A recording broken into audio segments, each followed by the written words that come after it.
ఒకప్పుడు ఆయన జమీందారు, నియోజకవర్గ గిరిజనలో చెరగని ముద్ర వేసుకున్న నాయకుడు. వరుస విజయాలతో దూసుకుపోతున్న ఆ నాయకుడిని చూసి కాలానికి కన్ను కుట్టింది.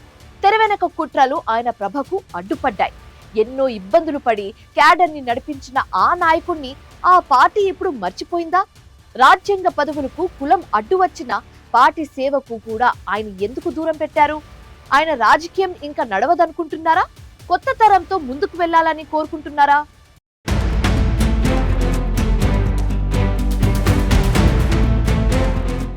రాజేంద్ర ప్రతాప్ భంజ్దేవ్ అంటే చాలా మందికి తెలియకపోవచ్చు, కానీ ఆర్పి భంజ్దేవ్ అంటే ఉత్తరాంధ్ర రాజకీయాల్లో అందరికీ గుర్తొస్తుంది. 1983లో తెలుగుదేశం పార్టీ ఆవిర్భవించినప్పటి నుంచి నేటి వరకు పార్టీకి వీర విధేయుడిగా ఉన్న నాయకుడు.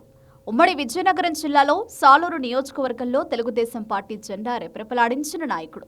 టీడీపీకి ఒక గుర్తింపు, ఉనికి తెచ్చిన నాయకుడిగా భంజ్దేవ్ గుర్తింపు తెచ్చుకున్నారు.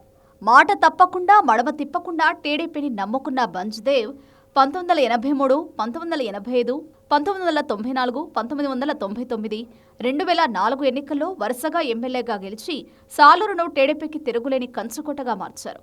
జమీందారి వంశంలో పుట్టిన సాలూరు నియోజకవర్గంలోని సామాన్య గిరిజనులతో మమేకమై వారి గుండెల్లో స్థానం పదిలం చేసుకున్నారు. అయితే ఆయన విజయాలు ప్రత్యర్థులకు కన్ను కుట్టాయి.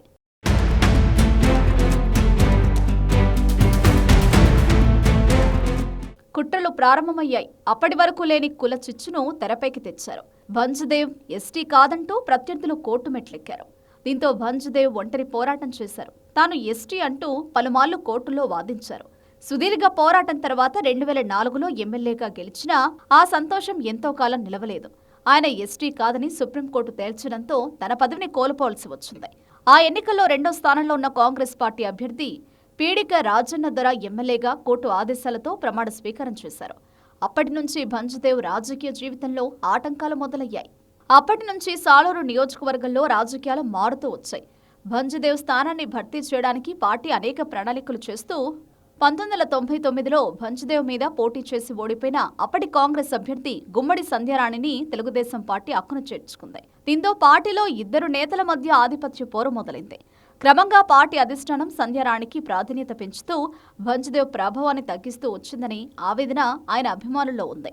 ఇక ఎమ్మెల్యేగా పోటీ చేయించడానికి విముఖత చూపిన పార్టీ కొద్ది రోజులు పార్టీ పదవులు కట్టబెట్టినా నామమాత్రంగా వ్యవహరిస్తూ వచ్చింది. మరోపక్క భంజ్దేవ్ తెలుగుదేశం పార్టీకి విధేయుడిగా ఉంటూ ఆ పార్టీ అభివృద్ధికి కృషి చేస్తూ వస్తున్నారు.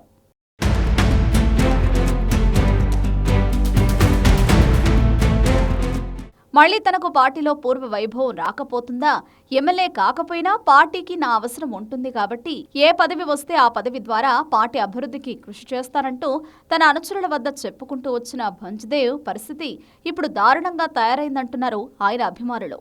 ప్రస్తుతం లోకేష్ నాయకత్వంలో పార్టీలో యువరక్తం నింపే ప్రక్రియ మొదలైంది. ఈ క్రమంలో పాత కాపులకు ఉద్వాసన తప్పడం లేదు. సీనియర్ల అనుభవాన్ని వాడుకోవడానికి కూడా యువ నాయకత్వం సుముఖంగా లేదన్న చర్చ నడుస్తోంది.